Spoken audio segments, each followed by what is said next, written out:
All right, well, in case you hadn't figured it out, it is Palm Sunday. You know, as I said, it's kind of Easter Eve minus a week sort of thing. You know, but we only get together on Sundays, right? So it's kind of our Easter Eve. You know, so what I wanted to do today is, do what we expect, is I'll talk a bit about what happened on Palm Sunday. We'll talk a lot about what actually happens in what we call Holy Week, which is, the time from Palm Sunday up till Friday. And in that, as I kind of mentioned in the prayer, one of the things that I found as I was kind of digging into this week was that so often we kind of boil down this kind of entire week to a series of events. But what I saw as I was kind of digging into it, I saw a lot more than events in there. What we start to see is people. We start to see people dealing with some difficult situations, some in ways that are quite amazingly positive, others that are quite a bit negative. And so what I'd like us to do as we walk through this together, to look at the people. And I think that as we look at what other people are doing, what the people in this narrative are doing, there are things that we can find, I think, that we can apply to our own lives to kind of help us live our lives today in kind of really rich ways. So let's jump into it. So we know that this is Palm Sunday, and so Palm Sunday really revolves around this kind of relatively short event, actually, that Jesus is riding into town on a donkey. And as he comes in, he's received with a great deal of fanfare. And the Apostle Matthew, who was there with him, records what he saw as Jesus rides into town. It says that most of the crowd spread their garments on the road ahead of them, and others cut branches from trees and spread them on the road. So now the reason we call this Palm Sunday is the second half of that verse, right? That as Jesus was riding in on the donkey, people cut branches down, we think probably palm branches, and they spread them on the road. But you notice we could also call this Lose Your Clothing Sunday as well, right? Because people were spreading garments on the road. And it's kind of a strange thing, right? Because it's important to remember in the first century, clothing was really expensive for people. People didn't really have a lot of clothing. They may have had just a couple outfits. And if a donkey walks across your clothes, you're probably not going to be able to wear it anymore. So why were they doing that? Why would they do something that seems strange like that? Well, what they're showing is that as Jesus rides in, they're saying that we see you as a king. And that as a king, as you ride into town, not only should your feet not touch the ground, but even the animal that you're riding, its feet should not even touch the ground. So they're trying to honor Jesus in this. And then as the narrative continues, it says, Jesus was in the center of the procession, and the people all around him were shouting, "Praise God for the Son of David. Blessing on the one who comes in the name of the Lord. Praise God in highest heaven." The entire city of Jerusalem was in an uproar as he entered. And as they say it in an uproar, they mean like cheering and just kind of very happy and very excited that he's here. Now, what's driving all that? I mean, these people had seen Jesus around for, we think, about 3 years as this goes down. So why are they so excited all of a sudden? Well, they believe that a biblical prophecy is being answered. Because there's an Old Testament prophet named Zechariah who actually about 500 years before this said that one day a righteous and virtuous king would come. And the thing to remember that Israel at this point in time is actually subjugated to Rome, right? They're not a free nation. In fact, they have not been a free nation for hundreds of years. And what the promise of Zechariah was is that this righteous and virtuous king would come to set them free. And the way Zechariah actually described this righteous and virtuous king was that he would be humble and that he would be riding a donkey. Now, some people knew Jesus well. Certainly almost everyone knew of Jesus. And there were a couple things they knew about it. They knew that amazing things were happening where he went. And they also knew in spite of that, he was incredibly humble. So they've seen that he appears to have power, that he's humble, and now he is riding in on a donkey. And so they're like, this is the one. This is the one that's going to set us free. And so that's what they're cheering about on Sunday. But the thing that's kind of odd is that as much as they are cheering on Sunday, in a matter of days, the whole attitude begins to turn. That as we kind of jump forward till Thursday, so 4 days later, kind of a famous thing happens that day. Well, we know that what we know as the Last Supper happens on that Thursday. Some people call this Maundy Thursday. And so what happened on Thursday at first seemed kind of nice. Jesus is sitting down to a nice dinner with his apostles. He's talking to them a bit about what's going to happen. He starts trying to tell them that he's going to be killed soon, but they kind of can't take it in. They don't quite understand what he's talking about. But he does tell them that God has come, and he's going to do something very different. That through Jesus, things were going to change more than they could imagine. That God was opening up a way for us to grow closer to him and connect more closely with God than we ever thought. Now, in the middle of that meal, one apostle, a guy named Judas, suddenly had something he had to do, and he walks out and he leaves. And then after the meal, Jesus and the rest of the apostles head out to go out to a garden to pray, and things seem pretty normal until what happens? They see Judas again, except this time he's brought some friends, right? Some Roman soldiers who have arrived to arrest Jesus. Now, they're there to arrest Jesus because the religious leaders have paid off Judas to tell them where Jesus is. And then things start to turn pretty dark. Right? Jesus is arrested. He's tried. And the religious leaders want him executed. They want to get rid of him. Now, he's kind of messing up their deal a little too much. The problem is that the religious leaders do not have the authority to execute anyone. So they have to involve someone they don't really want to involve, the governor, a guy called Pilate, or commonly called Pontius Pilate. So the religious leaders say, hey, this Jesus guy's a problem. He needs to die. And so Pilate doesn't really take orders from anybody, so he sits down and he talks to Jesus. And as he talks to Jesus, he realizes that Jesus has done nothing deserving death. Pilate understands that the religious leaders are upset and they want Jesus killed because they just want to be rid of him, because he's kind of messing up this kind of sweet deal they had going on. So Pilate actually kind of calls him on it. So instead of choosing to execute Jesus, Pilate walks out to a crowd that's now waiting outside there. And many of the people in this crowd were the same people who on Sunday were cheering for Jesus. And Pilate says, this guy has done nothing deserving death. I want to release him. And the crowd roars up. And they're screaming and cheering again this time, but this time it's about, no, we want him dead. We want him executed.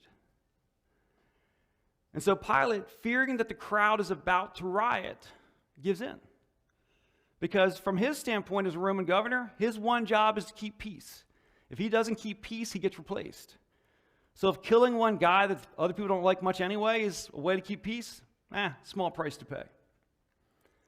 So that's what he does. So on Friday, just 5 days after Jesus has ridden into great fanfare, Jesus is taken to the cross and executed. Now, how do things change so much so fast? How is it that people who were cheering for his arrival on Sunday are screaming for him to be executed and killed come Thursday? Well, I think we can find some insight into what was going on if we actually look at a few of the events that are recorded for us while Jesus is actually on the cross. Because the author Luke records some interactions that happen. So now Luke tells us that as Jesus is there, he's there with two other people, two other criminals. And what the Bible, many translations call criminals, some translations actually call a brigand. A brigand is a land pirate. So the two people that are on the cross with Jesus are land pirates, meaning that as people would travel between cities when there was no protection around, these people would often attack them, beat them, steal their goods, sometimes kill them. So these would generally be considered pretty bad criminals, possibly murderers. And Jesus is on the cross with these two men.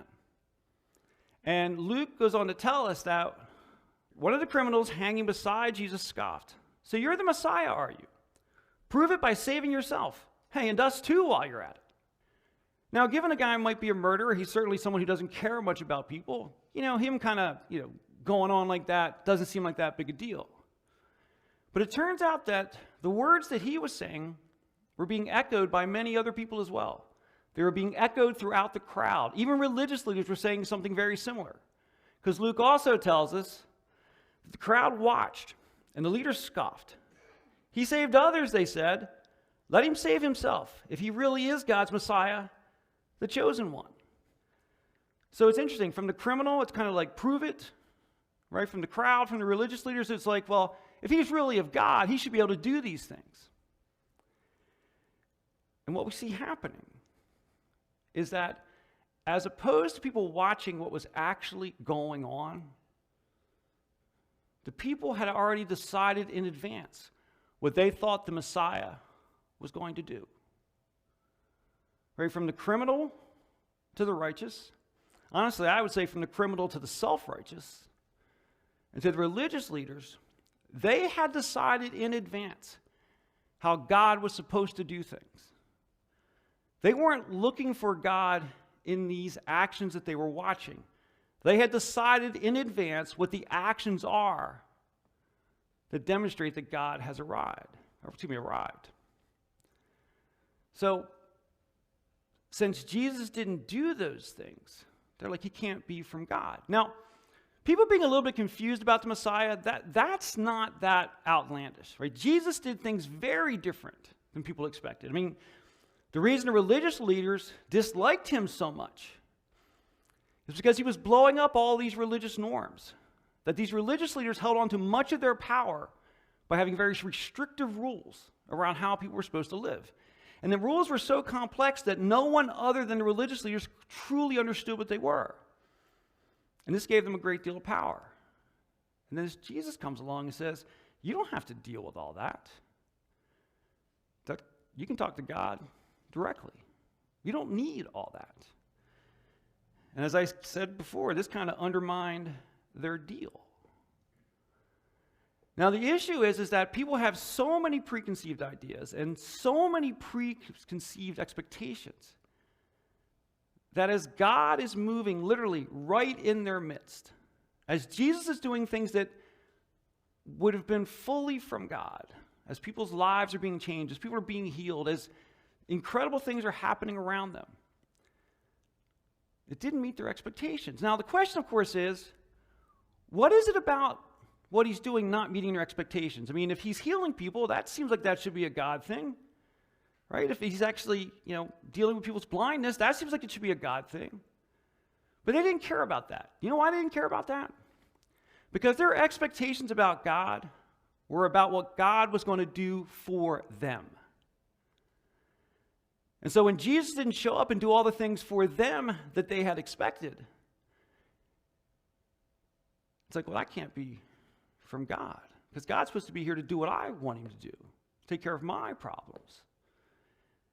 And Jesus wasn't doing that. And we actually see this most clearly expressed in the apostle Judas. Because remember that Judas was one of his closest followers. Judas had been with Jesus for almost the entire 3 years. And yet Judas is the one who ultimately led to Jesus being arrested. Because we can actually see what's going on in Judas' mind. We don't have really explicit descriptions of it, but if we watch his actions, we can see what was going on with him. That Judas felt that because he had been following Jesus for so long, that he was special. He'd always been looking the whole time, that he always looked at his relationship with Jesus about what he was going to get from it.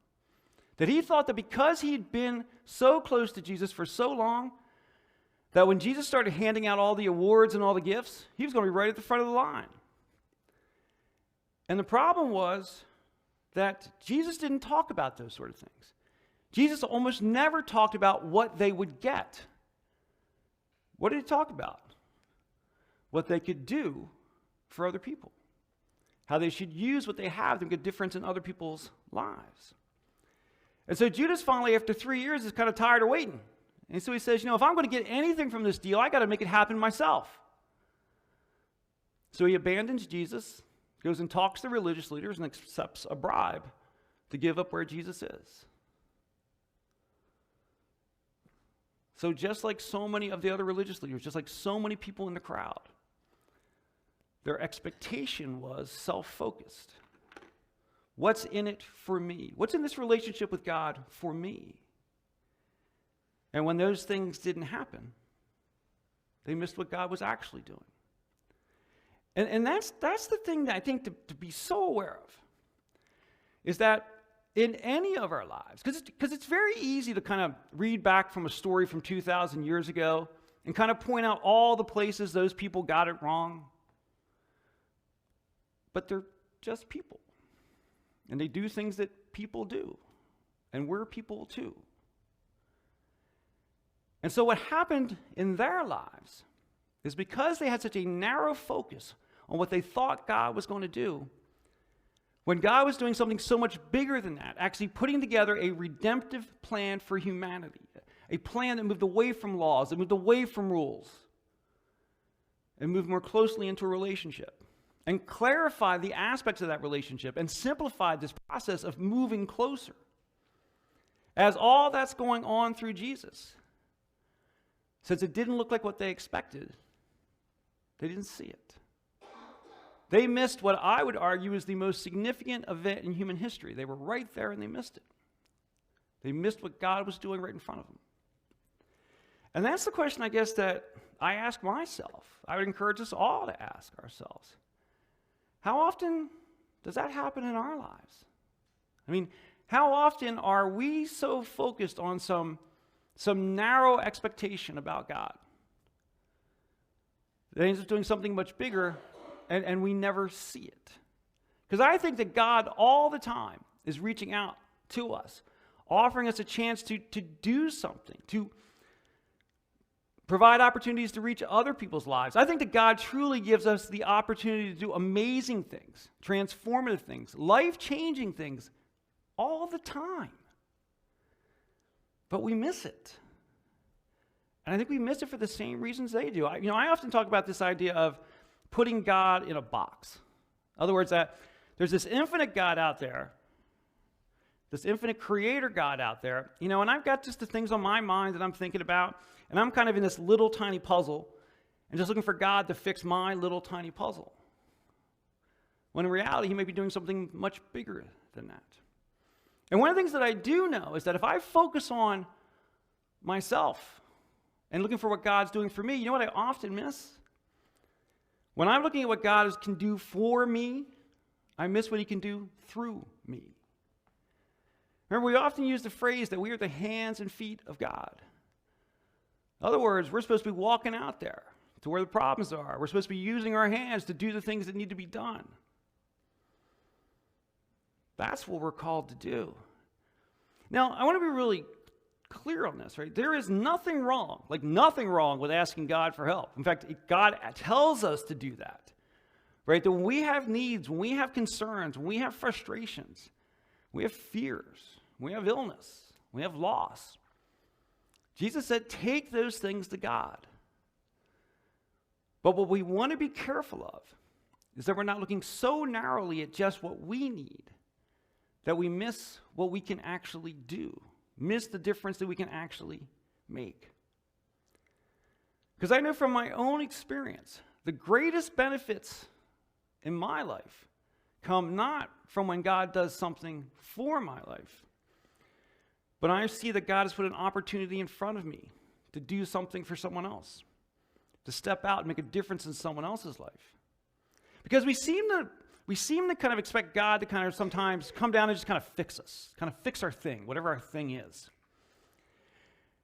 And what I have found is that if I can take my eyes off of my thing and see the opportunity to do something in someone else's life and let God move through me in that, I find I'm able to do far more than I thought I could. But I also find myself far more changed by those things than things that get addressed in my life. And so I think we want to really have our eyes open that, like those who in the first century missed what was going on, that we don't miss it for the same reason.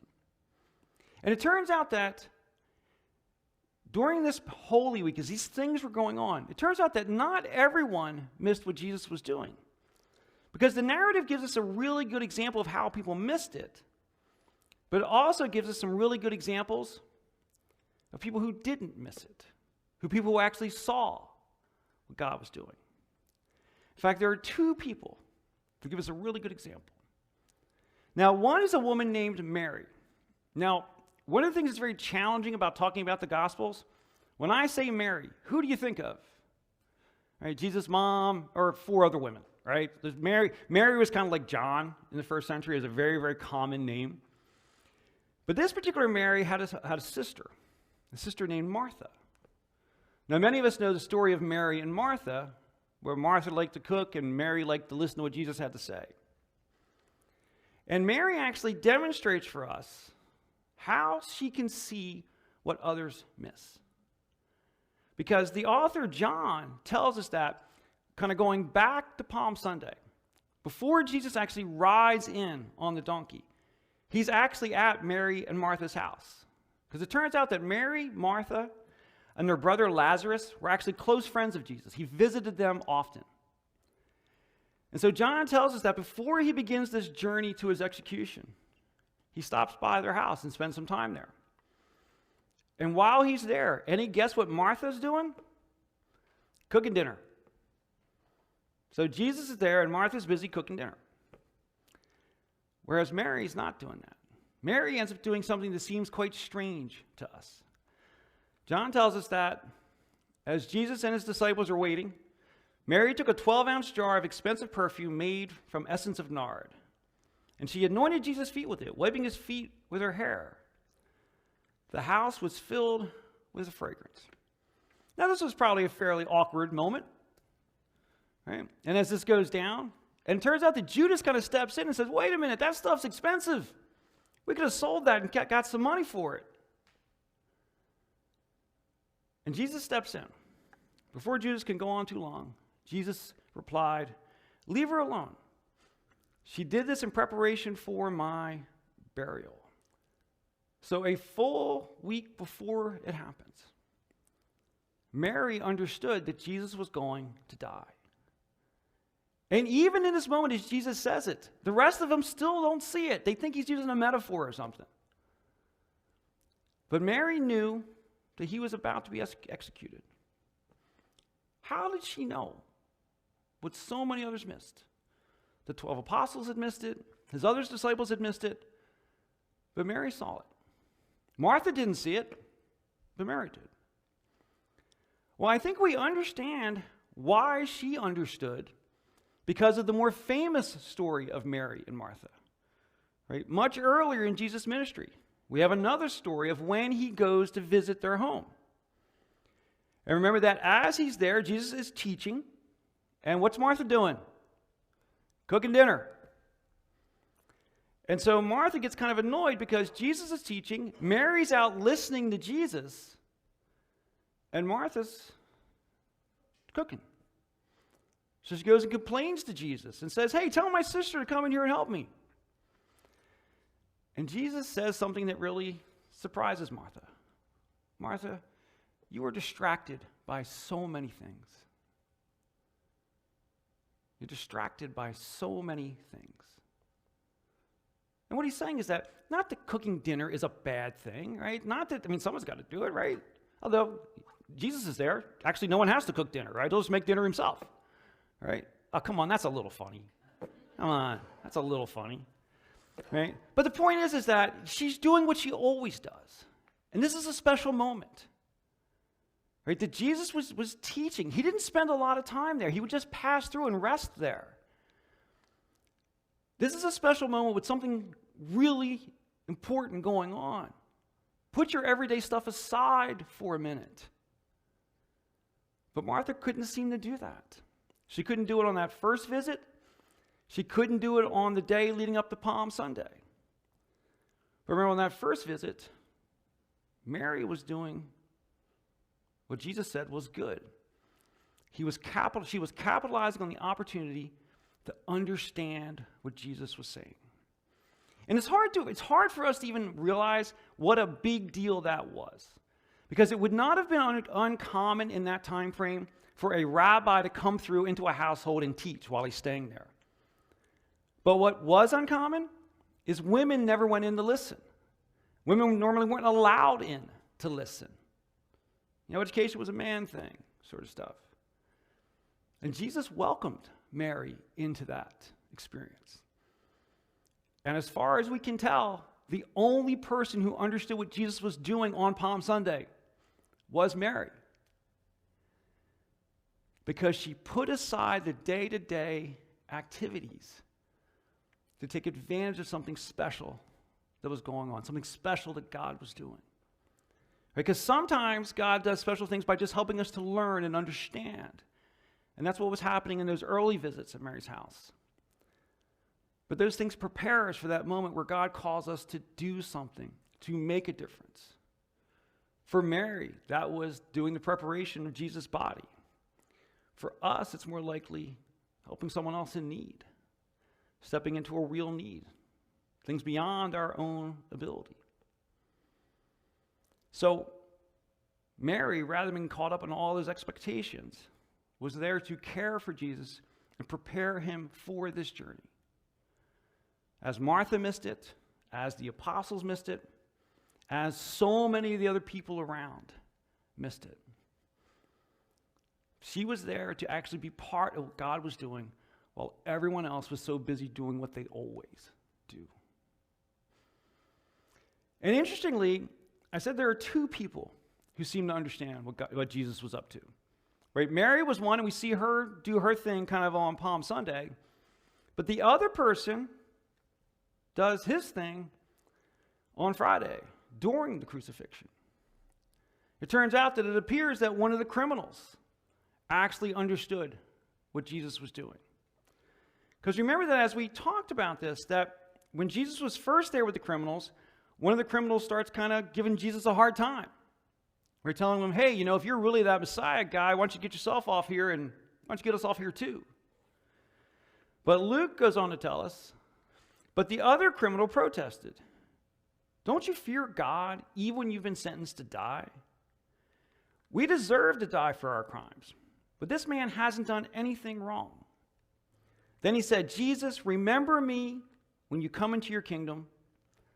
And Jesus replied, I assure you today, you will be with me in paradise. Now, this guy didn't have any of the benefit of that education and those experiences that Mary had. But he seemed to see what Jesus was doing. He saw that Jesus was doing something new, was opening the door to God in a new way. That Jesus was the way to it, and he had the humility to ask for it. And I think this really kind of just demonstrates the gift of what Jesus brought together, that in those events, that even those who are kind of new to it can have the chance to experience it. That we all experience it in different ways, right? Some of us experience it throughout our whole lives. That was kind of Mary. Other people kind of discover their relationship with God and their relationship with Jesus much later in their lives. They're all important. They're all good. They all make a difference. And as we saw, both Mary, who had been with Jesus for years, and this other man who had basically just met him, were part of what the work of Jesus was doing. So many other people missed it. So many people were boxed up in their own expectations. So many people were tied up in their day-to-day lives that they were missing what God was doing directly in front of them. So I guess my question is, what keeps me from seeing what God's doing directly in front of me? What keeps you from seeing what God's doing directly in front of you? Because I don't think God beats us over the head with these things. I think God invites us into these things. That often it's small things that happen. That if we'll step into the small things, we get to be part of bigger things. But we've got to be willing to do that. And it's important for us to do is to kind of put aside those expectations, right? To open our blinders up a little bit and look more broadly at what God might be doing. To recognize that God is here to help us and guide us, but he also calls us to do things that aren't about us. And that's when we experience the greatest aspects of our lives. So my hope is that for each of us, we can kind of put all that aside, put those distractions aside, and kind of just wake up each day and just ask God one question. What do you have for me to do today, God? And I believe He'll answer that.